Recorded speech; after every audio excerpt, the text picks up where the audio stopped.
meeting all the foreigners and going to all those clubs with foreigners. And there was one time, this is going back to when I was in the sticks. I call it the sticks of China, right? I was in that village. There was, at the time, there was a dispute in China. It was the East China Sea dispute, right? And there was rumors that the United States had sent the United States Navy into the East. Japan was ramping up their military involvement. It looked like we were about to go to war. It was looking bad. Yeah. It was looking really, really bad. It looked like we were about to throw down, right? I was in China during 2 or 3 major like things bubbling up, like we're about to go to war. Yeah.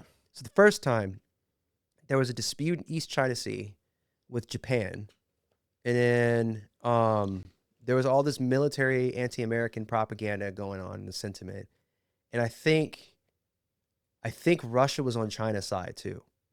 Now, mind you, when all this was happening, it was me, this British guy, and this Aussie guy, who also met up with these 2 Russian chicks and a bunch of these Chinese, and it was like, I think it was like a Chinese girl and 2 or 3 Chinese people, right? And we're out at the club. We had this conversation where it is so funny that all of our countries that we're all from are on the brink of going to war with each other. And we're over here partying and drinking and have a good time together. So it was like eye-opening for all of us that we realized that the wars aren't even between the citizens. It's definitely the governments. It's like, I get along with Russians. I have no problem with Chinese. I have no problem with these people because they're doing the same thing that we're doing over here, which is trying to start a career, trying to have a family, partying, have a good time, going to the gym. They're doing the same thing we're doing over here, and it's just in a different language. Yep. And then when we go over there, we get along. Like if you were to go to meet a Russian, you go to meet a Chinese person, and you go to meet, like I've met guys from Saudi Arabia, I've met guys from Iran. We get along. Yeah. There's no beef with us. And so, but then it's like our governments go tell us to fight. It's like, why are we going to go and fight? Like, The problem, the division doesn't lie between us as people. right. We just got to be able to see past that, see past what these people, the narrative that they're constantly pushing. We're like, so what did your government tell you? And the Russian government says, oh, well, the Russian government's telling us this and that. I'm like, oh, that is a lie. That's not what's happening. And it's like, well, this is what they're telling us. And the French guys, nah. This is what they're telling us. Like, really? Well, that's BS. So we're all like, Yes. so we're all like, it was like me, the Aussie, the Brit, the Russian, the Chinese dude, and the French guy. We're all just kind of comparing our propaganda, and we're like laughing about it and drinking about it. Isn't that crazy? They're like, yeah. So we're like, so then what are we trying to go to war over? And we're like, I don't know. So we're like trying to figure it out. Like, man, what are we trying to fight over? I don't know. So we're all like comparing notes. It was hilarious. Yeah. Yeah. It's both hilarious and sad at the same time. Yeah. Don't get me going into like what I think about all these wars and like who's controlling and pulling all the strings, because we all know who that is, guys. I'm gonna start putting on our tinfoil hats. It's so obvious. I'm not going to go there. Yeah, don't go there with me, because we'll this be a 6-hour podcast. We'll Yeah. go back and forth. Ready to rock and roll? Let's do it. What is up, everybody? This is Joe Adams, and welcome to the Relentless Pursuit podcast. What we do on this podcast is bring guests from all different backgrounds, all different walks of life, to share their journey and everything along the way that led them to where they're at today. Unfiltered stories, raw emotion, and the kind of human connection that can't be faked. We're here to make an impact, and that is what we do. So if that is for you, like, subscribe, all those wonderful things. And if that is not for you, I don't know what your problem is, but it's time to jump on board today. Thank you. But without further ado, I would love to introduce today's guest, Mr. Ricky Daniels. Good afternoon, everybody. What was after China? Australia. Yeah, I never thought in a billion years I'd ever end up in Australia. Why'd you decide to go there? It was my second year in China, so I just moved to Guangzhou, and I was having issues with the Chinese bank over there, because the Chinese government has a lot of restrictions on the amount of money that you could transfer out of China into your foreign country. So I had a bunch of money I made for a year. I have no access to it. basically. Starving my ass off. I'm eating butter. Hey, not like some good old butter, man. Man, I know. I went in the fridge and I saw it was a block of butter, and like I had some ramen noodles. There just wasn't much for me to eat. Oh, some like buttery noodles. I was starving. That sounds pretty good. I was the longest time I've been that hungry, but I was hungry. So my very first paycheck, I'm like, I'm going out. I'm going out tonight, right? So I'm gonna go to this Columbia restaurant. They have Latin dancing night. Let's do it, right? Yeah. And then what's funny thing is like when the foreigners are out and we see each other, we're like, oh, foreigner, hey, foreigner, where are you from? We start talking. Yeah. So I start talking to these two girls, and they're like, you know, hey, where are you from? It's like, oh, I'm from the U.S. And they're like, where are you guys from? It's like, oh, we're from Russia. And they're like, yeah, we're meeting a bunch of our friends over at this club, right? Well, basically it was a restaurant that has Latin dancing night. Yeah. Right. And she's like, yeah, we have a bunch of friends from Canada and the US and Australia. I'm like, all right, cool. So we show up, and then I'm meeting all these guys. They're all from like different places, and we're all like chatting and talking. And we go up there and we're dancing. And this is the thing I thought was interesting, is that like Chinese culture, they're very afraid of embarrassing themselves. So they don't really dance, except for the Chinese people that could really freaking dance. They get down, bro, like advanced salsa moves, like real advanced, the stuff that Mexicans don't even do. I'm like, bro, what in the heck? Like, you know what I mean? Born and raised in like Beijing or something like that. They have some badass salsa dancers over in China. Nice. I was like, this is crazy. You wouldn't picture that. You wouldn't picture that. And so they're getting down. Us foreigners who don't know salsa dancing, me know a little bit, like from just living in San Diego. So I'm dancing then. I'm having a good time. And then there was this one Chinese girl that was there, and she was the only Chinese person who didn't know salsa dancing that was dancing. Not only did she not know, boy, she was horrible. She was like the worst one on the dance floor. But she was doing it. She didn't give a damn, bro. Yeah. There was no fucks given. She just went all out. She was having more fun than anyone there. Nice. And so then the corniest thing happened. She looks at me. I look at her. Our eyes meet. Is like everything you see in every cheesy movie you've ever can think of, right? And so we hit it off. I started talking to her, and then we started dancing. Something that I like about Chinese culture is that they're not politically correct. They're not. They're no fucks given. And she said something like, she said something like, I'm not normally into black guys at all, but you're very handsome. She had you hooked in. Bro, I was like, you can't say that in America. Yeah. You just can't say that. But she's like, but you're very handsome. And I was like, I started cracking up. I was laughing. Maybe she think I'm laughing because it's flattering, which it is, but it was just the levels of fucks not given. Yeah. And then there was like, so her and I just hit it off. And then to make a long story short, she ends up becoming my girlfriend. Nice. And then ended up becoming my wife. Nice. Right? And so what was interesting about like the culture over there in China at the time was that you have these expats that would go in and come out. There's these teachers that would be there for a year or 2 or 3, and then they leave. And then you had people in there for trade and people in there for business. There's just people going in and out, in and out. And so there's a nightlife there in these cities where it's like thriving because you have these foreigners from all these different places starting businesses and this and that. And then you have these Chinese people who want to leave China. They want to go into another country, but they can't. So the closest thing they could do is to go and interact with these people and learn the language. Because if you learn English, English is the tool to get out. Oh. Right? So you have like these, a subculture of Chinese people that hang out with the expat community that comes in and out. Okay. Because we have the best parties. We have a lot of fun. Yeah. You know what I mean? Like I don't want to say the best parties, but our social nightlife is different than the way Chinese people do social nightlife. Yeah. Like when we go out, we actually go out and dance.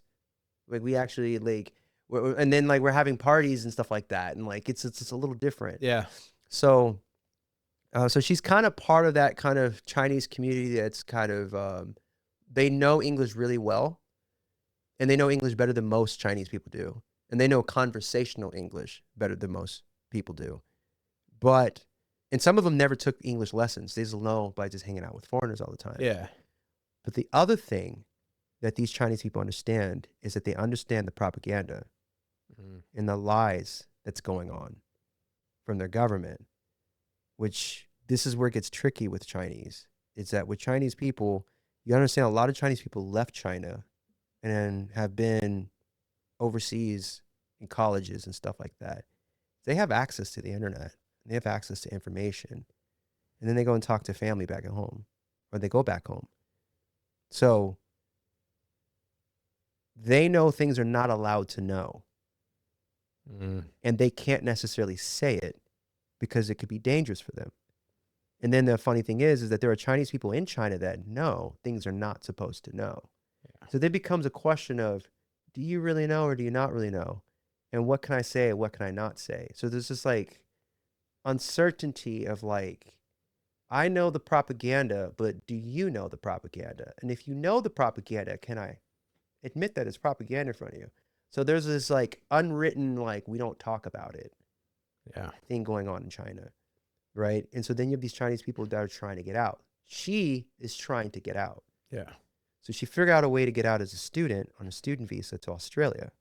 Because Australia, they have this deal where they, and looking back on it now, is kind of destroying their country. But what the Australian government had decided was that they're trying to pull in as many immigrants into their country as possible. All these immigrants. And what they had was a deal where we are looking for, if you have these certain degrees and you come to our country and learn that degree and get it, then we're gonna turn your student visa into a permanent residence visa. You see what I'm saying? And it was kind of a way to try to get more immigrants into their country, right? Remember how like Biden left the border open and all these people start coming in, and then but at the same time Australia was bringing in all these refugees from like I think South Sudan. Yeah. And like so Australia was already having it was like the beginning of like their huge like immigration thing going on, right? So she kind of took advantage of that, but her thing is like, I want to do it because I want to go into social work. They're looking for a certain number of social workers. And I was like, you know, either I be with this girl and go to Australia or like we have to break up and then keep traveling, you know? Yeah. But you were in love. I was in love. And I said, if it doesn't work out, go back to traveling. Yeah. It is what it is. Here y'all are. And my next contract is going to be even better because I did 3 years in China. So I'm going to get the country I want this time. Yeah. So I ended up in Australia. Nice. And that was a totally different journey. Now, I will say, just who would have thought, though? You know, salsa night at the Colombian restaurant in China. Which is no longer there anymore because now the Chinese government is going after all the English schools. So there's no longer any English schools in China as far as I know. Whoa. They shut them all down. Since Xi Jinping took power, he was trying to eliminate, for some reason, these English schools. So they got rid of them. And then a lot of the after-school touring programs they got rid of. And then all the foreign businesses kind of just went down. Damn. So unfortunately, it's not there anymore. Well, it served its purpose in your life. It had some good food, too. And you got to be grateful for it. Yeah, and they had good food. There was some legit Colombians running it, too. Oh, yeah. As far as I remember. That's awesome, man. So briefly share your transition to Australia and out of it. All right. So I loved Australia so much, I was planning on getting my citizenship there. I was there for like 5 years. I was like, man, I love this place. I went from try to go into the entertainment industry, realized I got into the entertainment industry, realized, this isn't for me. I don't like it. You know what I mean? It's the same thing as before. It's like I'm either working and grinding, or I'm grinding or I'm working, but no work-life balance. Yeah. So I went into fitness. I said, figure out, just do what I'm good at. So I went into personal training, and then I was like, well, I should probably do a physical fitness thing to keep me in shape. So I was stuck between rock climbing or MMA. So I went to MMA. So I got really into martial arts, really into like jiu-jitsu and Muay Thai. I first started Muay Thai, then a month or two later I got into jiu-jitsu, and then a month or two later I got into MMA. And I remember I had first MMA sparring, I got kicked in the head really hard, like really got blasted. And a normal sane human being be like, yeah, I don't want to do this anymore. I said, all right, we're gonna come back for this. This is nice. This is fun. Yeah. Yeah, let's do it. So I got MMA became life for a while. So I was just training. I was doing like 2-3 days, 2-3. Sometimes I was doing 2 or 3 classes a day. Yeah. Like 4 or 5 days a week, doing MMA sparring on Saturdays. Started competing in jiu-jitsu. I got really obsessed with it. And I was also working as a personal trainer. That was going really well. I started working for the UFC gym, which was great. Best job, one of the best jobs I've ever had. Like, loved it. I mean, I got to go and I got to train people. I got to learn. I got access to a gym. I got to work out at the gym all day. Yeah. I was making so much money. I was getting clients hand over fist, which I've actually realized in Australia, they take their fitness a little bit more seriously. So it was really easy to be a personal trainer in Australia because they're like really into fitness over there. Yeah. And I was like, man, all I got to do is just keep this up. Keep this up. It was end of 2019. Started working at this one gym, got in real good with this, with the manager over there. And he's like, man, you know what? We really like you. We're going to be opening up another location in another part of Melbourne. And we're going to like have you manage it. Yeah. So I was going to be taking over a gym. It's like, just hang in for like a few more months, like maybe like 6, 7, 8 months. But towards the end of this year, you're going to have that. You're going to be managing that gym. Right. It's like, perfect. This is great. So I'm about to make even more money than what I'm making right now. Yeah. Then I had an amateur fight coming up. Right. So I was going to start my amateur fight career. A lot of cool things lining All up. this stuff's lining up.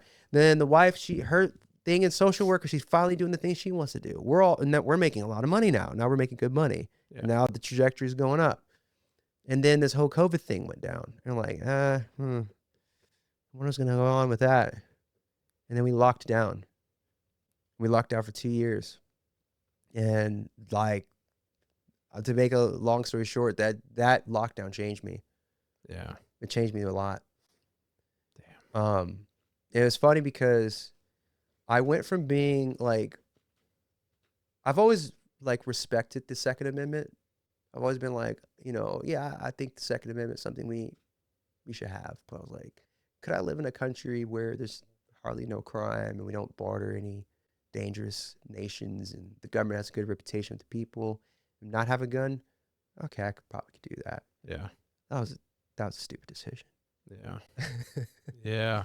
So I kind of realized, like, going back to something I've always known, but I just didn't really think how real it was, is that, and I'm probably going to catch hell for this, but it's not a matter of if, but it's going to be a matter of when the citizens fight their government. Yeah. And that's not even like me being like a conspiracy theory person or a pessimist or whatever you want to call it. It's just the way history goes. You look in the history of every single nation on this planet. At some point, people have to fight their government. The government gets too tyrannical, and you're going to have to take up arms and fight the government. If it doesn't happen in your lifetime, your children will. Yeah. That's not like a maybe. It's just a win. It's a win. Yeah. I don't want that to happen, No. but it's going to happen. It's either going to be my lifetime, my kid's lifetime, my grandkids' lifetime. It's going to happen. Well, you hear people talk about, I'm ready for a civil war. Nah, people don't know what they're asking for. Yeah. You don't know what you're asking You're for. ready You don't for want that level of violence and destruction and like everything you love being threatened. Like, I don't want that shit. Netflix, you ain't going to get no Netflix. For my family, I'll do whatever at all costs. But at the end of the day, like, do I want that? No. Nobody wants that. Anyone who understands violence doesn't want that. Yeah. And then what's even interesting, if it's not the government that you have to fight, if that doesn't happen, your government will be defeated by a foreign power. Yeah. And you're going to have to fight that foreign power. If that doesn't happen, you're going to get civil unrest and we're going to have to fight each other. But at some point, violence is inevitable. There's a cataclysm. There's going to be a cataclysm. It's throughout history. It's like it happens in literally every single country. And as men, you should just be trained and prepared for that. Just in case, if you love your wife and you love your kids, you love your family, you love your community, you should be prepared to, you know, defend what you have. Because at some point, someone's going to try to take it. Yeah, you know what I mean? at least to a degree. To a degree. Yeah.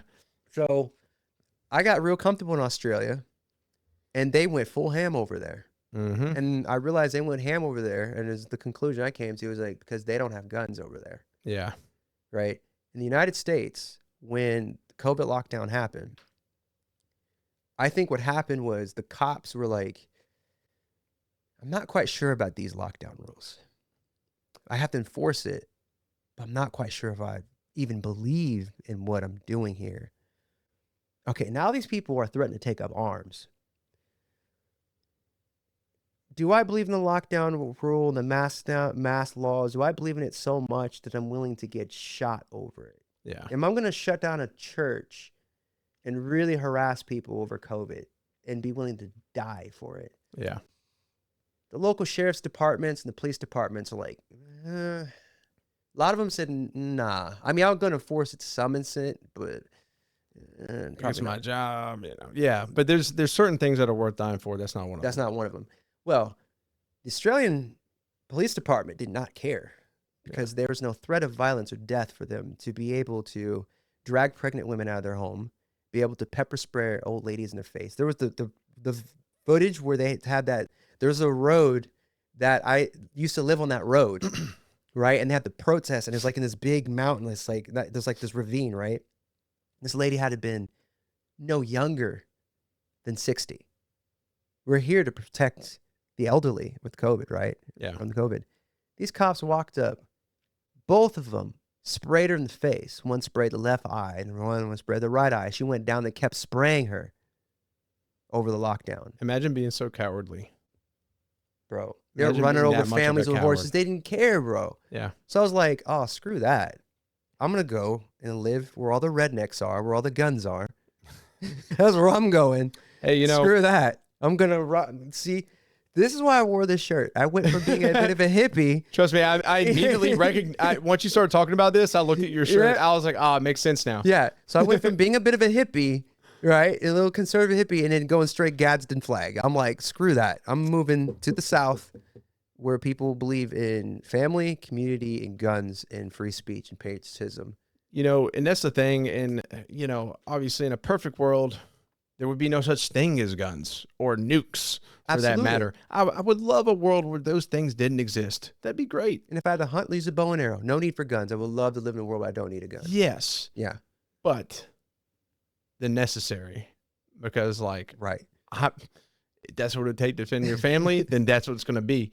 You know, that's what it is at the end of the day. Even if they were to take them all from all of us law-abiding citizens or whatever the case, Right. Well, guess what, man? There's a thing called the black market. There's criminals everywhere. The people you don't want to have them are going to have access to them. Mm-hmm. So regardless if they take them or confiscate them, there's a lot of shit out there that people can get their hands on that you don't want having their hands, them to be the only ones that have their hands on it. Right. The bad guys and, well, in the government, right? So then you're double screwed. Mm-hmm. Yeah, screw that, man. I'm just like thinking like logically. Right. You know? This isn't me like, oh, we need to start a revolution. Yeah. Like, no, I'm just like, just thinking like, you know, hey, man, like, yeah, trying to have some sense. yeah, some people want to start fights. I don't want to like get in a fight, but if you want to, yeah, you too. We're not trying to cause like an yeah, this isn't like, we're not trying to do that. I just want to be left alone. Like, yeah, just leave me alone. Let me like, dude, my family and leave me the fuck alone. Right. That's all I want, man. Right. So at the end of the day, though, that was an eye-opening experience. Mm. And it sounds like it was really hard for you too. Well, it was hard because we had to start over, and then it was like, it was like in the back of my mind, did I make a mistake? Like, we had it good over there. So it was like, it erased everything I just did. Yeah. You know, and then I kept, if you going through my story, if you've been here this far, I've changed my career several times. Yeah. So I got sick of changing my careers. I'm staying in fitness. Screw this. We're not changing this. Right. I was stubborn, stayed in that. which America, this fitness industry is just not as booming as it was in Australia. Mm-mm. So I was struggling. Yeah. I was definitely struggling. Wife was getting upset, Yeah. right? Family was getting upset. So, and then I kind of got a little paranoid about, this is where I put my tinfoil hat. I started thinking about the great AI apocalypse that's going to come for all of our jobs. Yeah. And I was like, all right, I need job security, bro. And I was like, so if I had to do a job, for the rest of my life, and we're thinking long term, I have to retire. I got to look for something that has retirement possibilities, but I also have to do something that I believe I'm providing. I'm doing something for society. I'm doing some sort of good, Yeah. something worth doing. I'm a little bit of a lunatic, so I need something kind of dangerous, Yeah. right? Something that I can't explain what it is, but I need a little bit of danger in my life. So I was looking at law enforcement, fire department, and that's where I'm at right now. I'm leaning towards the fire department. Yeah. Absolutely leaning towards Yeah. fire. I'm like grinding right now for the fire department. Yeah. And then I end up working. So right now I'm just in between jobs. I'm not in between jobs, but like I'm doing what I call like transitional job. So I'm in the jail. Yeah. So I'm in a jail, hanging out with inmates. Do what you can to bridge that gap. Well, it's benefits. That's how they get you, is the benefits. Oh, really? Nobody wants to work in a jail. Yeah. I've heard it's tough on the mind. Very. Yeah. It's very tough on the mind. Which kind of bring me back to full circle to like back to the church. So something happened where now my wife is now she's not a church girl. When I met her, she was not a Christian. Now she's going to church. She's going to church more than me now. Now she's hanging. Now she's part of like a women's group. Like now she's like really like reading her Bible every day. Yeah. You know what I mean? So now she is kind of coming like towards Christ, and I'm like, okay, well, I need to start going that direction more so as myself, because I kind of look back at all the things and all the struggles I've been through, and then it's like I kind of feel like God's kind of kept giving me these opportunities, like, hey man, you were struggling here, you prayed, I helped you out. You know what I mean? Like, you gotta come back. Yeah. You know what I mean? And then also being in jail and then seeing what the inmates are going through, and you're starting to see evil, and you start to look at these guys' rap sheets, and and you're starting to see what's going on around the world right now. And in America, you're like, yeah, there's something to Christianity. Yeah. There's something to it. Yeah. And so like I've been trying to come back around to it, Yeah, for sure. going back to church. I serve the light, bro. And Yeah. that's the thing. You talk about circling back to Christianity, and there's so much I find in scripture. That's the thing. I study it and I believe in a lot of it, but I also understand that it's here and here. And like, in a time where you're guiding towards that like spiritual pull, you feel that pull. Like my spiritual pull has been in the direction for me. It has been like even more so. Yeah. And it's kind of cool. I just want to tell you this because I told my wife, I was like, hey, how about every week for us to grow spiritually together? She'll go to church with like her family. And for a special event, like I'll go to church. Like I can go there and not be like, right. I mean, someone like points across at me. They're like, I'm just kidding. I got to make humor of it kind of. Right. No, there he is. But I was like, something we could do to grow together is you pick out, 1 week you pick out something from scripture. Okay. I'll find a correlation to that in my teachings and we'll discuss these things. Right. Not to debate them, but to talk about what that means to us and vice versa. And that's something we're implementing to grow spiritually together, because at the end of the day, I wrote this in a piece. I said, we could be walking in parallel paths towards the same light, speaking the language of spirit in different tongues. Right. I've gone quite deep into that rabbit hole that now I won't even allow certain books. Oh yeah, in my home. Oh, there's certain things I wouldn't let in my house either. Like things that I would have normally allowed, I wouldn't allow it anymore. Oh, 100%. There's like certain books this can't be in my home anymore. You can almost feel that it's evil. Or Right. that is, Even like, because it doesn't matter if I'm worshiping it. It's not a matter of worship. I kind of realize like some of these things serve as portals. Like you don't want to have these certain things. So goes back to that discernment. right. So like I had things changed for me in a positive way when I had like a deck of tarot cards. I got rid of those. Mm-hmm. I had other books I got rid of all that stuff.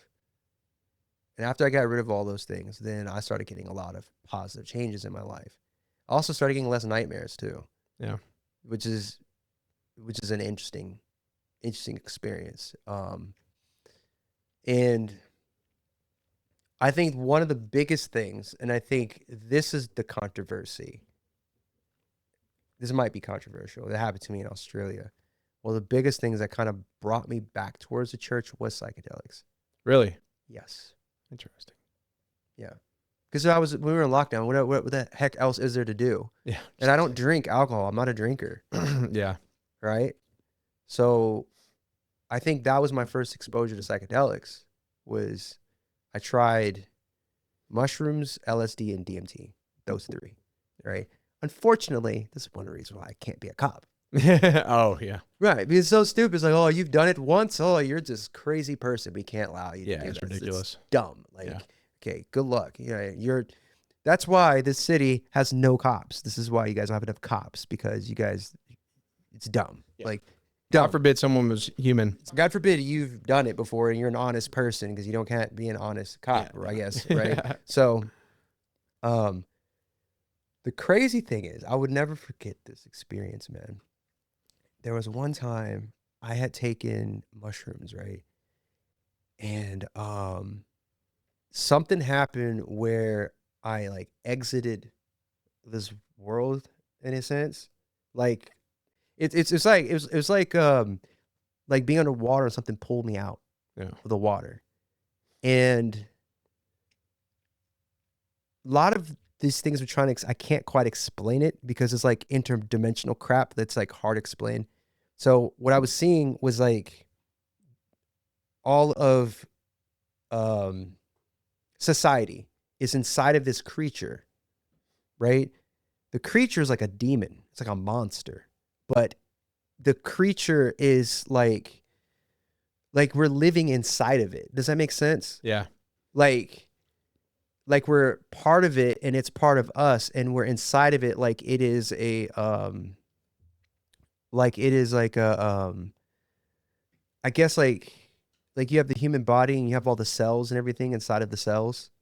So we're like the cellular structure, I guess, inside of this giant creature. The creature is like a demon. And then what it is everything that lives inside of it is hell. And so we're all living inside of this thing, which is basically like hell. And it's getting more powerful and darker and darker. And then it's like, and there was like this thing, like things are going to get worse. Yeah. Do you know what I mean? Yeah. It's like all of the time, decisions, opportunities, everything you see, past, present, and future, all the decisions you make, all of that stuff exist like inside of a thing. Like if time, space, and moments was an object, you start looking at it as objects, like shapes. Like let's say you have shapes made of time, space, and decisions, and is existing inside of this conscious being that's very dark and very evil. Yeah. Right. But then there was another being that was bigger than it, that it exists inside of, which is made of light. Yeah. And which was interesting was that there's these beams of light that was connecting these people inside of basically hell to these being of light that's like it goes out of hell into this other higher being. Yeah. And which was really wild. So I'm like looking at this thing like, oh, okay. But something's coming. I could tell you that, because it did feel like something's coming. I'm like, oh, something bad's coming. Yeah. But it made me think about something else I had read before. It was like, oh, maybe we're actually already in hell. Yeah. Do you know what I mean? If based off my understanding of the Bible, And so I might get ridiculed because, Yeah. but, and I talked to my mentor about this, Mhm. and this is something he actually believes as well, is that we're already in the promised land. Because how did you get there? Kind of thing. Like we already live in that paradise. We just have to create it. So like Oh, yeah, we've yeah, created yeah, hell on earth. yeah. And so we do have the opportunity to bring that light back collectively and be given Yeah, that yeah. heaven. You know what I'm No, talking I about? know what you're saying. So it's And like you're so each person is like they have the light within them. It's like opening the door of that's so like when it says, I am the way, the truth, and the light, the way to the Father is through me. right. I am the way, the truth, and the light. The way to the Father is through me as well. Like Mm, that's almost Christ saying that into you. It's more symbolic of like, we have that light within us. right. That's how you get to the Father. And Right. so my belief in everything I've ever studied or, Mm, in what I follow is that like that capability is within us. mm-hmm. And we just collectively need to bring that light to the surface. And that's how order comes from the Gets chaos, restored. right? Gets Right. restored. And, because I have people, oh, well, you just submit. It's coming. It's the end. And it's like, no, dude, you fight for the light. Mm-hmm. You This is a fight war. for it. We are Like in a war, bro. you bring it to the surface. Yeah. You fight it at all turns. You don't submit to darkness. And it goes back to the Lord of the Rings, man. I love this scene, but when they're in Helm's Deep and they're up against that corner of the mountain and you got the orcs coming in, they busted down the wall. They got some elves that showed up. They're fighting, but dude, they're swarmed. Mm-hmm. Those guys have come through the wall like they're taking them out. Right. But guess what?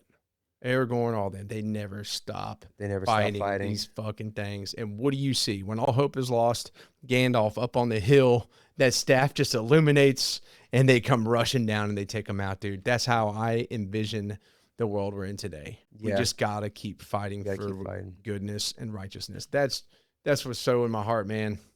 And I think, at the end of the day, it's worth it. Because I look at my daughter's eyes and it's fucking worth it. Yeah. I mean, and I think even then it's like I've had this experience that I've had, and it's funny because all of this kind of pushed me to basically, it's not even just me trying to pursue what I'm trying to pursue, it's made me straight edge. Like I don't like do the drugs and stuff like that. Yeah. And I wasn't never like, oh, I'm like addicted or anything like that. Yeah.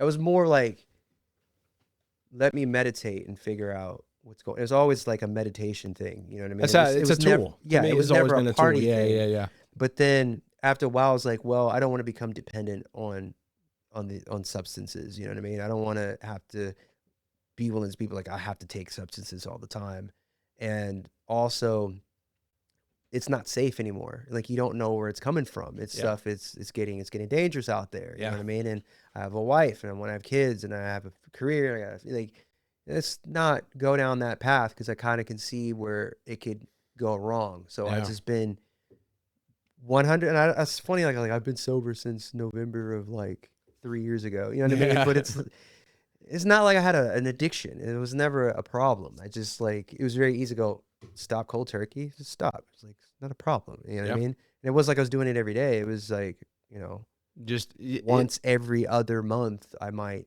You didn't see that it was so unnecessary. Yeah. Dude, I'm very similar. Like it's just, I like being in a present state of mind. Right. I just enjoy that, dude. Right. And you can see what's going on around you. You know what's going on. I guess it's just like you outgrow certain things. Right. And getting fucked up is one of them. You feel me? No, I feel you. I know it makes sense. It's like, yeah, you do kind of like, life experiences kind of gain those sort of wisdom. You know what I mean? Yeah. And I think just kind of looking back at all the things I've been through, I've known that a lot of people had some real struggles. They had some real problems in life. They had, drunk parents that beat the crap out of them, and like no parent, no mother, no father, no, you know what I mean, orphaned and abandoned, and this and that. I think overall, like I had good parents. Yeah, and I didn't have a really rough. I mean, there was some rough periods. Yeah, and rather not go into too much detail, but it was some rough periods. But I believe I turned out all right, and I think I seeked this struggle Yeah. 'cause I felt like I needed it because, you know, dad's a millionaire, he's making money, we're getting like expensive steaks delivered to our house. Like I'm like almost living. Like at one point, I'm living as a rich kid. The struggle wasn't in the plan. Yeah, so I was like, man, let's have some fun. Let's struggle a little bit, you know. And Yeah. it's not even like I seek the struggle because I don't even know if I it was necessarily like I was seeking to learn, Yeah. but I think some people they seek struggle because their life is too safe. Yeah. It's too boring. You know what I mean? It's that complacency is not for some people. It's not comfortable. Yeah. So they're like, well, let's let's get on a roller coaster. That's the safer tame version of it. Or more wild. Let's go down the steep hill on the skateboard because I'm sitting at home all safe all day. Yeah. Let's ride down this steep freaking hill with skateboard with no helmet on. Yeah. Let's do it. Let's get in the cage and go bare knuckle. Let's throw down. Yeah. Yeah. Hell yeah, I didn't have any real struggles in life, but let's do this shit. yeah, let's take the training wheels off and live life. I appreciate that. Well, you only get so much perspective from the top of the mountain. Mm-hmm. You know, but when you go down to the stream and through the river and through like those harder paths down there where everything else is, Right. You see the top of the mountain from a totally different viewpoint. Right. Yeah. Yeah. You know, so like down in the valleys, man, is where you gain all of it. You know, working through that's what's going to teach you all the lessons. I would say like one of the things non-religious things that taught me the most was fighting. Yeah. And I think since then I've been hooked. I've just been keep training, and I'm always trying to figure out a way to like, I'm trying to figure out a way to work my job and be a good dad and be a good husband, but I also want to continue. Even if it's not even like about going pro. That's not what it's about anymore. It's just learning the art. Yeah. You know, being able to get in a ring and getting elbowed up and kneed a little bit and just learn the art of combat and learning jiu-jitsu and learning fighting, because there was a lot of, I think that provided me probably the most growth as a person. You know, there's times where I've quit on things, and you know, the regret from that haunts me to this day, you know. Yeah. And there's victories that I've had, and I'm like, okay, well, that I had some hard challenges, but I got through that, you know. Yeah. I just kind of feel like being able, like, fighting someone who knows how to fight and wrestling someone who knows how to wrestle, like someone who really knows how to mess you up pretty bad, and having to deal with that situation is really what life is like, in my opinion.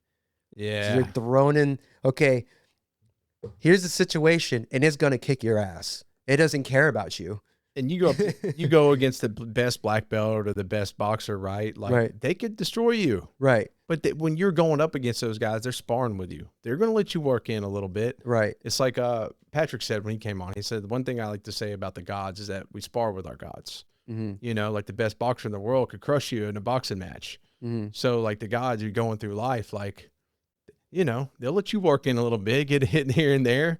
But like also, they're teaching you a lesson as well. Like right. they show you the mercy in a way to like learn those hard lessons, but also hone your skill a little bit more. So you're saying kind of like God's like a boxing coach, and just throws you in a ring. It's like you have to spar this dude. Yeah. And I taught you how to block. I taught you how to punch. Yeah.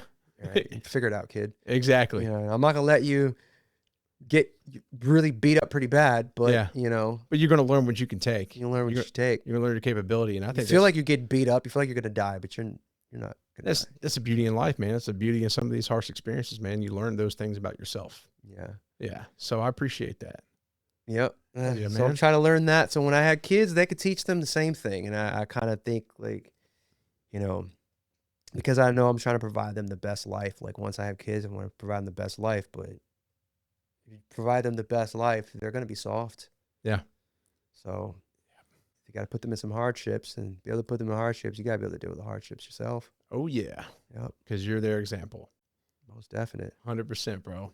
How do you see spiritual warfare showing up in everyday life? You know, because we talked a lot about spirituality. Hell, your whole journey kind of circled back around your movement toward Christ. So how do you see that showing up in everyday life? I have this belief system that I believe that isms and ideas are actually living creatures that exist in a dimension that's above us. And we're like radios that pick up the frequencies of these isms and ideologies and enact them, right? So the spirit, such as communism, it's a spirit. It's not just an ideology, it's a spirit that can possess people and take over large groups of people, and they enact the actions of communism.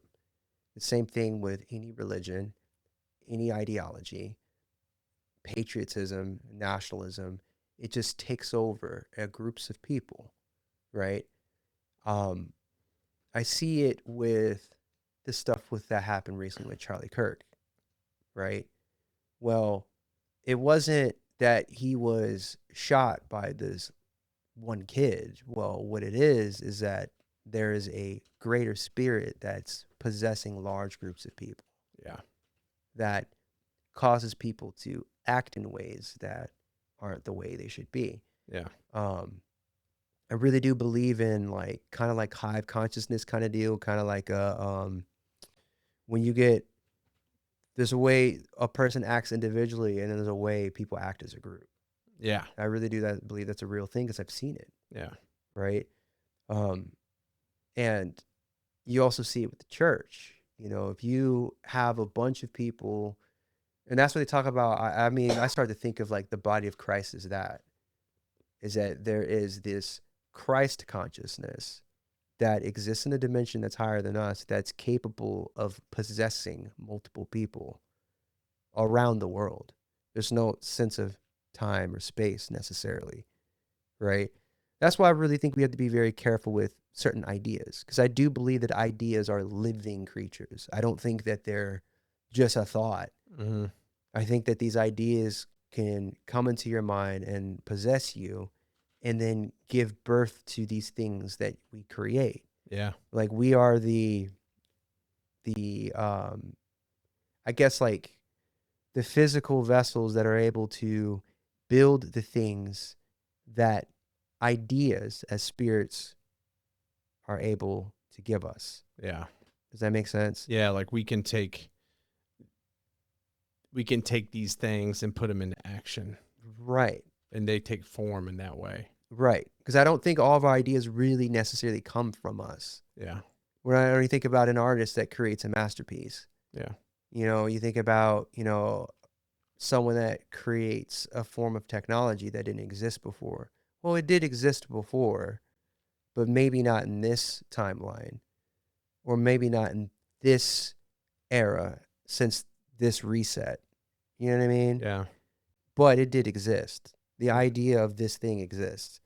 And that's something I'm like really kind of concerned about lately, is that how certain ideas are starting to possess certain people. Mm. And then we kind of want certain other ideas to win. Yeah. You know what I mean? It's a battle of ideas. It's a battle of ideas, and I also believe that ideas are able to intermix with other ideas, make children of new ideas. Yeah. It can almost become out of control. Yeah. I mean, it sounds crazy, but I think ideas are spirits. No, I think it's an interesting concept, and it's something I'm definitely going to be reflecting on. Yeah. Yeah. So, like, I don't see that as far-fetched at all. Right.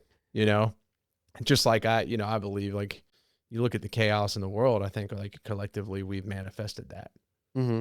When you're constantly focused on the doom and everybody's singing and screaming about the doom, this is going to happen, this is going to be bad, it's going to get worse and worse and worse, chances are it's probably going to look like that. Right. Like, we've created that reality. I mean, that's why my focus is like pull from that and focus on the light, focus on the beauty. It's right. That's right in front of you too.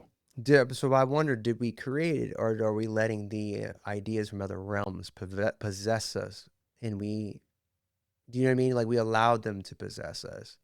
Like for example, in a metaphoric way, like you have um, Mars or Aries, Yeah. right? So I do think it's a real being in a sense that it's an idea of war, the thirst and the lust for war. Is an old god. Do you know what I mean? And I mean, Yeah. as a god, I don't mean God in necessarily the alpha most high, Yeah. but God in a sense of a deity that exists in a dimension above us. We allow this to possess us, and then we go to war. Yeah. You know what I mean? We pray to the war gods, or we pray to the and I say we, I'm talking about the people who did back then. I definitely don't pray to no damn war gods. But I'm saying these people who pray to these things, they've allowed the ideas of war, the bloodlust of war to take over for them. Mhm. You know what I mean? And you see gods that are otherwise like somewhat classified as gods of war, like they would say Tyr is the god of war Mm-hmm. or something like that, which isn't the case. I actually wrote a piece I put on my website. I put the 12 gods and the one soul, Mm-hmm. and there's more than 12 gods, but I chose the number 12 because you look at the 12 signs of the zodiac, 12 signs of zodiac. 12 apostles. Yep, 12 tribes of 12 tribes of Israel. Is that what it is? 12 houses. You got the 12 houses. You got the 12 knights of the round table. You know, Mhm. 12 is a significant number. And so I chose that, and I put, 12 specific gods, and I wrote their correlation of something they did, an action they took that also correlates with an action that Christ took Mm-hmm. in the Bible. And for me, like, I forget the correlation between Tyr and Christ. But what Tyr did was sacrifice himself for the greater good, right? Right. And not equating that to Christ's sacrifice on the cross, because for me it was Odin and him hanging himself on the world tree and gaining the knowledge of the runes. Like that's Mm-hmm. more so the embodiment of Christ in that aspect, right? To me, but Tyr, stuck his hand in the mouth of the great wolf Fenrir, and to keep it from like just pillaging and destroying the entire earth. He was the warrior. And so he took his fighting hand and let the wolf bite it off to sacrifice for humanity, right? Mm-hmm. So, when I look at like these war gods, like it's hard for me to say based off of like Aries. I'd say Mars is more so geared towards that kind of thing. Yeah. Um, Yeah. Especially like when you look at like what is the black, you start diving into this, like the astrological aspects they play too. Mm-hmm. Because I see more of like, these. Anyways, what I'm getting at is you look at all these gods and you see the characteristics they play in correlation to Christ. And for me, it's not like they're separate. That's what I try to explain to people. They're like, you got all these gods. And I'm like, no, they are all one God. They are all divine connections to God. They are all one. They're just different traits of the one. So if you Interesting. look at like Christ, they're pretty much just the same as Christ, just with different names, Different names. and different characteristics. I'll send you the piece, and you'll Yeah, I would like to check that out. it's really cool. So far, because I've been because I've like delved. I just love reading about this stuff. You know Yeah. what I mean?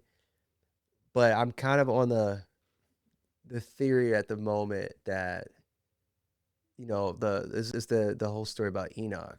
Yeah. And about the angels that came down to earth. You know the whole story about the angels that came down to earth, Yeah. get man forbidden knowledge. Yeah. And then the forbidden knowledge kind of screw things up, and then they start intermixing with women. And you got the created giants. the Nephilim. I don't know. I'm kind of convinced that a lot of the gods, and I'm not knocking anybody's religion right now, but I know. I'm just kind of convinced right now that there was angels that wanted to be worshipped. You know what I mean? Yeah. And I say the word angel, right? I'm saying it in the sense that I do believe that the people of ancient times, they saw some real stuff. Yeah. And I have a hard time believing that people of ancient times who understood math and science and physics and all this other crap. It just had these wild imaginations and just believed in the tooth fairy. So there's some truth. No, they were well connected, They man. knew They some were a lot stuff. more connected to shit than You society probably know is. now. Yeah. Yeah. So I really do believe that there were some that some of these things could have been like extraterrestrial. Yeah. And then even extraterrestrial, or be extraterrestrial on another planet or extraterrestrial another dimension. Yeah. And what does that mean to be now from another dimension? What's the difference between another dimension and a spiritual dimension? Yeah. Isn't the spiritual dimension and just the fourth or fifth or eighth or ninth, whatever the heck dimension you want to call it? It's the same thing if you really want to look at it. It's kind of like, I think sometimes we get so wrapped up in the semantics of things. Yeah. Like, the whole like, I think it's funny. There are people who don't believe in God, but they believe in simulation theory. Oh, yeah. Like, that's the same thing, dude. You don't believe anything created all this. Yeah. No, wait. You don't believe in God, but you believe in simulation theory. Which would, in turn, show that there is a God. Right. There is a creator. There Who is a great created architect. The simulation, if you... Yeah, no, I'm with you. You know, you know what I mean? And someone try to, you go to Nephilim stuff, someone try to really kind of connect that with my gods, and I get it. Mm-hmm. At the same time, though, like, I don't worship these gods specifically as like, I worship this God, like, through these gods collectively, I worship God. Right. I believe in God, the one sole creator. And I think, personally for me, God just speaks to us in different forms, whether it be through your ancestral gods or through Christ or whatever it may be. There's like all these, you got God and you got all these strings that kind of come down through these different avenues that connect to the same light. It's like we're hiking up a mountain and I look over, we're headed towards the same damn peak.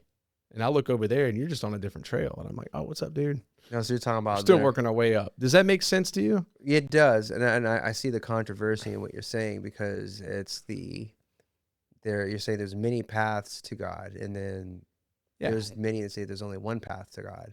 Yeah. You see what I'm saying? Yeah, exactly. Because there's people that may... the thing is people that never even knew of Christ. Mm-hmm.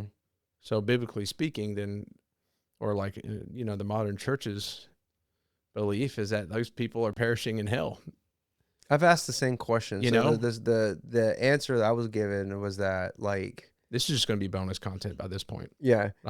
So the answer that I was given was that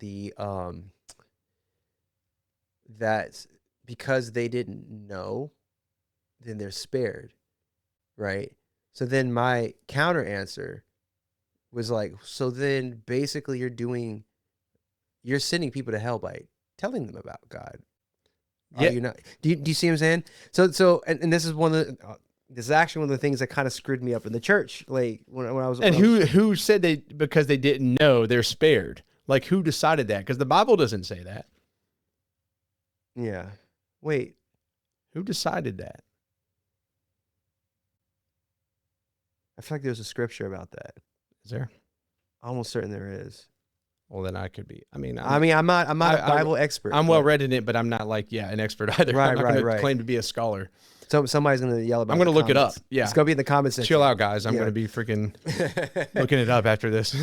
Yeah. So that was like something kind of messed me all up. I was like, with that, there's like certain questions, and this was all happening. I remember that whole time. I was like, well, I started getting rebellious. This all had all the same questions. Like, well, but what about dinosaurs? Or what about this? And what about that? And then the answers didn't quite make sense, which the answers make sense now. So yeah, stuff about like dinosaurs and crap, like stuff started making sense once I started delving into like reset theories of like civilizations rising and falling and going down the Graham Hancock like path and learning about the ancient Sumerians. And I went down there's some all that stuff. God. I was like, okay, so then now this stuff starts making sense. Because this is where I would probably get in trouble with a lot of Christians, is that I believe that the Bible is more true than not true. Do you know what I mean? Yeah. But there's missing pieces in it. So like, it would be like, let's say there's a textbook and there's the footnotes. I believe the Bible is the footnotes. Yeah. There's missing pieces in it that were taken out, which is what you were going to get from your, and this is what I was talking to you about before, about how I wanted to go down the path of looking through the Apocrypha. And then there was the stuff about the ancient Sumerians and the stuff about the the ancient societies that had reset and came back and then the stuff with Thoth, like Yeah. like the Emerald Tablets of Thoth, like Yeah. all that stuff. When you start looking at that stuff, then it was God, what was it name? It is the Epic of Gilgamesh. The other flood story? Yeah. So that's how stuff just starts kind of like clicking together like a puzzle piece. I'm like, oh, okay, so there's some truth. There's definitely some truth to the Bible, but there's some missing pieces here. Well, there's a lot that was, I believe, was intentionally pulled out, you know, given certain conquest back in the day. And the also Enoch story is the one that you- got me like, yeah, that's weird. That's not in the Bible. of course. The Enoch stuff's crazy because even the Enoch stuff. So you read Enoch is not far off from the Sumerian story. Yeah. Like there's similarities Yeah. with it. And then there was like another one that I was reading, which was like there's Noah and then the Epic of Gilgamesh. And then there was another, God, I had this like literally in my phone on some notes. right. Yes. So it was another flood story. Well, it's like another flood story, but it's not like there was another flood. It's the same flood. Do you see what I'm saying? Well, that's what people get to me, and this is where I hate when people just like are trying so hard to prove this thing. Mm-hmm. Like they've proven the flood and Noah, and I'm like, okay, but there's other stories too that are very similar, and like, but we get so hooked in on proving things that we lose sight of the meaning within the text, what it's trying to teach us. Like it's a story of chaos and survival and this and that. And there's so many lessons there, but if you're constantly focused on how to prove it, I guarantee, man, I don't think anybody sitting there writing their whatever in the Bible was like, dude, we're going to make this.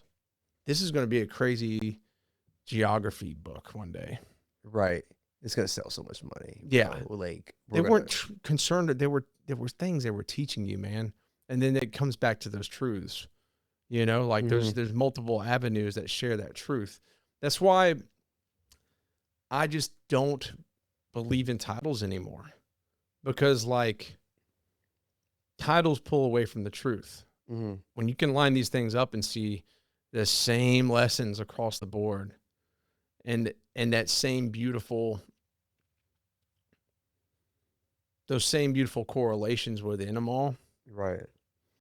That's why, like, I think titles make things too easy, too simple. I think they're almost a trap, because I've met people from all different walks of life, man, a lot of different beliefs. I've met some people that are from like beliefs that someone in church would be like, dude, that is just the worst of the worst. But then they were like one of the most loving, gentle, kind, morally intact people I've ever met. People that their actions were very Christ-like. Right. But then people on the other side that claimed the title and their actions were the complete opposite. You know, they talk about judgment. It says, and God said, I never knew you. Mm. What I've learned about people, man, is knowing someone goes a lot deeper than shaking their fucking hand. Yeah. You know? Very true. But I do got to come back full circle. Is there anything else you want to say before we close out? Because I got one final question. I can't really think of anything at the moment. I can't really think of anything other than like just on my grind, just trying to be a great civil servant, hopefully in the near future. Good deal, man. Yeah, well, Ricky, I got one more question for you. all right. Looking at your life, the wins, the losses, everything in between, what is your relentless pursuit? My relentless pursuit would probably be, there's like two. I would say there's two big ones. Go for it. One is balance. Yeah. It's like that work, life, hobby, family balance. Like, it's funny because looking back at all the decisions that I made is really ultimately what I wanted more than wealth, more than fame, more than anything, was be able to live a balanced life. Yeah. Right. And then I think I would say my second, I didn't think, it's like I know, and I would say it's probably shouldn't even be second, should be first, is trying to live a good spiritual life, like trying to be like a better Christian, it's not easy. And especially considering the fact that I've like walked so far off the path, you know what I mean? And then being pulled back to it. Yeah. And so it's funny because I think I was supposed to go the wrong direction first to see what's out there. You strengthen your foundation. And then now that I'm back, now it's just a matter of trying to undo like patterned thinking, what we were talking about before, where it's like certain patterns of thinking and behavior is kind of etched and grooved into the wood. Yeah. And I have to like sand that down. Yeah. And create new patterns. Oh yeah, man. I think that's a beautiful answer. That's really cool. And I think, I see that in you. I think you're heading in the right direction, man. Creating that balance, living a fuller, more godly life. And I think, what it personally from my viewpoint is that, when it all comes back around, now you're just trying to walk the walk. You dove into the depths. Now it's about walking the walk. Well, I've always chose hard things to do. Kind of the dummy side of me. I got to pick the hard thing, and like trying to be a Christian is it's the hardest thing in the world. People don't realize how difficult that is. It's extremely difficult. To walk the walk's a difficult path, man. Right, man. Yeah. So it's like trying to do it's not easy. I think like, we have stuff that's going on politically, that's going on, and social stuff that's happening.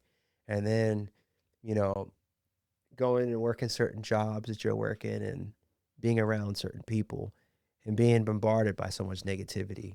Because like I said, I work in a jail now, trying to get out, but it's funny trying to get out of jail. But, you're just being bombarded by so much like negative energy and having to be positive and all that. Yeah. It's not easy. Oh yeah. It really isn't. But once I master, if I can, I'll be pretty solid. Hey, you're right where you're supposed to be, man. Hopefully. Steph. Yeah, you are. It's guiding you in the direction you're supposed to go, man. And honestly, dude, it's been a pleasure having you today. Absolutely, man. Thank you. It's been a pleasure being here. Yeah, I'm extremely grateful for the opportunity. Thank you for sitting with me here this long on a beautiful Tuesday and sharing your story, sharing your pursuit, just sharing all those things with me, man. And it impacts me more than you know, and I'm extremely grateful. Me too, man. Hell yeah, man. All right, brother. Y'all have a good one, guys. Take care. Take care, guys. This isn't just a podcast. This is my life's work. In a world full of noise, debate, filters, and artificial content, this platform is real. It's raw. It's human. Every episode, we dive deep into stories that matter. Pain, purpose, transformation. We're here to give people a voice, speak truth, and connect through something deeper than algorithms. And we're growing fast. We've already reached over 20 million views across all platforms, with an audience that is loyal, engaged, and passionate about this show because it speaks to the soul. If your business or brand believes in authenticity, if you value marketing through something that reflects your values and aligns with real impact, then this is your opportunity. Sponsorship isn't just support, it's fuel. It's how I keep this mission alive. It's how I continue to shine light on powerful, untold stories that need to be heard. If you want to reach people, not just through metrics, but through their hearts, their minds, and purpose, let's partner. Let's build something that matters.